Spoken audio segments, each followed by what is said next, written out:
Welcome my people to AfrikaBibleTori. Una don land for the correct place where we dey break Bible tori from Genesis to Revelation into sweet pidgin tori. My name na Rebecca Oyibo. Today, we dey enter one chapter wey full of laughter, wahala and God faithful promise. For here, God show say im word no dey fail as Sarah wey don reach menopause finally born Isaac, the promised pikin.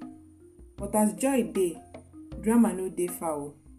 Hagar, Abraham's slave wife, and her pikin Ishmael enter wahala as Abraham dey left to choose between family love and God's instruction.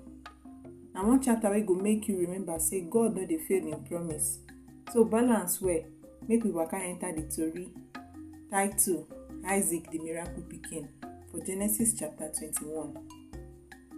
For many years, Abraham and Sarah don wait for pikin tire. E be like say the pikin no wan come, but God promise dem say e go happen, and e happen just as God take talk am. Sarah finally born baby boy at the age of 90.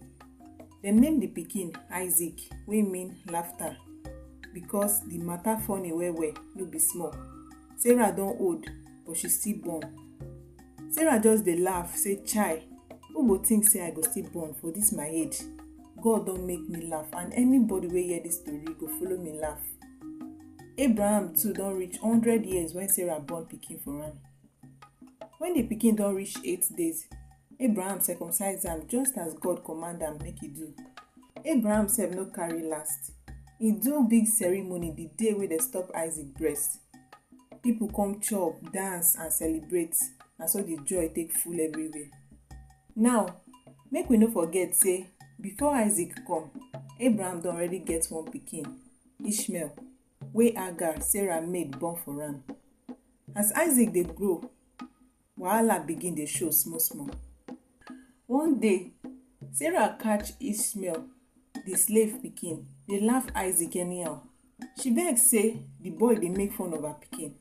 Sarah no waste time, she run go meet Abraham. "My husband, this woman and her pikin no fit stay here again, because the slave pikin no go fit follow my own pikin share property. Pursue them comot." Abraham weak for the matter, because after all, Ishmael still be im pikin too. But na so God talk for Abraham ear. "No worry, listen to Sarah. I go still bless Ishmael, but na Isaac be the pikin of the promise." Early momo the next day, na so Abraham pack small food and water give Hagar and Ishmael, tell them bye bye. The two of them come begin waka anyhow enter desert.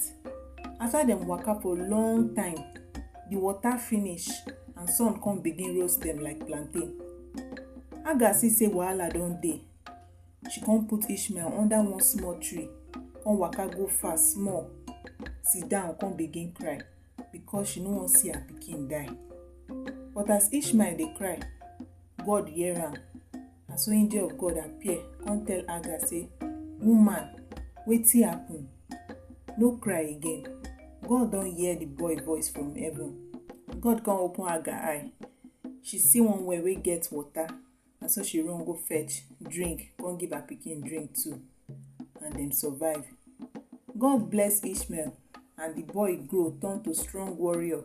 My people, na so the matter take be o. The tori teach us say e good make we trust God, because e fit change anybody's story at any time.